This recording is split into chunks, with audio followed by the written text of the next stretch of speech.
असंग जन्म तन मरत्या होगे जीवित क्यों न मरे रे, द्वादश मध्य में अलमठ बोरे बहुर न दे धरे रे।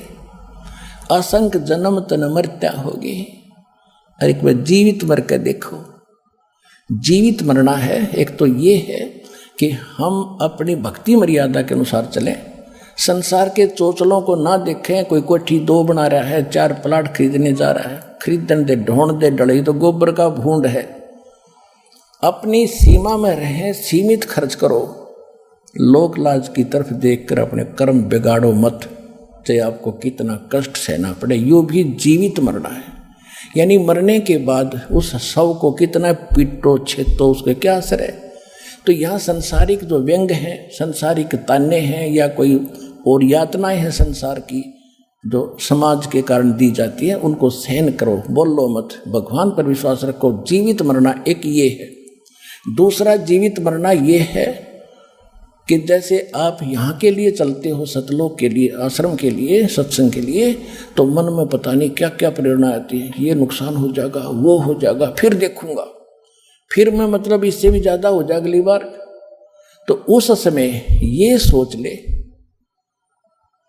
जैसे हम किसी कामवश रात्रि में भी नाइट सर्विस करके जाते हैं, फिर वापस आने की सोचते हैं। ऐसे एक व्यक्ति, घना जरूरी काम था, नाइट सर्विस से जाकर वापस आने की सोच कर गया था, फिर ये काम करूंगा नहीं तो बात बिगड़ जाएगी। वह नाइट सर्विस एक्सीडेंट होगी, उससे मर गया।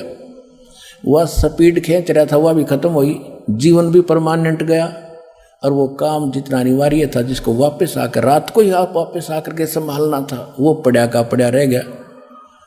तो जब आप यहाँ वहाँ से चलो और ये मन बकवाद घटे, उस समय न सोच ले मेरी मृत्यु हो जाए अब, तो फिर इसने कौन करेगा। जब तक आपकी बुद्धि यहाँ नहीं सेट होगी, आप सतलोक बस आश्रम बरवाला में नहीं आ सकते। काल ने इतनी बाधाएं बना रखी। और फिर आप देखियो, आप इसके नाम चल पड़ो। कहते मात पिता सुत स्त्री आलस बंधु काने, संत मिलन को जब चले ये अटकावे आने। इनका अटकाया अटके नहीं, और संत दर्श को जावे, कहे कबीर सो संत है भाई आवागमन नसावे।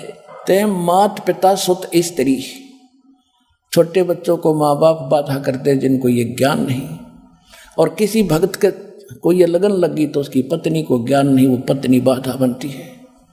किसी की पत्नी को ज्ञान हो गया तो पति दुश्मन बन बैठ जाए, लाठी लेकर बैठ जाएगा, नहीं जागी, वहां नहीं जान दूंगा। फिर आलस आलस, फिर देखेंगे ईब का, फिर देखेंगे गर्मी ज़्यादा है, सर्दी ज़्यादा है, ये बहाना और आलस। और बंधु कान लोक लाज, ये लोग क्या कहेंगे, तीसरे दिन सत्संग में जाता है, क्या कहेंगे पता ये क्या कर रहा है, ये तो ये क्रिया भी नहीं करता, ये भी नहीं करता, बता क्या कहेंगे। कहते नहीं, लोक लाज के कारण यो जीव गया बिगो, और जब यो कुल के कर लेगा तू 4 पाया का हो। आज तो लोक लाज के कारण नहीं क्रिया करेगा, कल न गधा बन जाएगा, ये लोग के कुल के लोग तेरे को क्या बचाव करेंगे, मूर्ख है भले पुरुष। तो कहते हैं संत मिलन को मात पिता सुत स्त्री आलस बंधु कान, और संत दर्श को जब चला ये अटका में आन। इनका अटकाया अटके नहीं, इनका डटा डटे नहीं, और संत दर्श को जाए, कहे कबीर सो संत है उसका आवागमन न साए।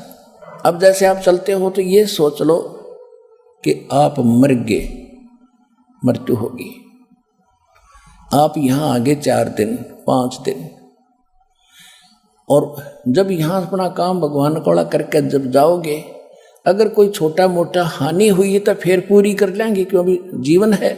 यदि परमानेंट टिकट कट गई, परमानेंट मर गया, जब कौन संभालेगा, उन ठेकेदार बना बैठा। इसको कहते जीवित मरना। असंग जन्म तन मरत्या होगे, जीवित क्यों न मरे रे, द्वादश मध्य महल मठ भोरे बहुर न दे धरे रे।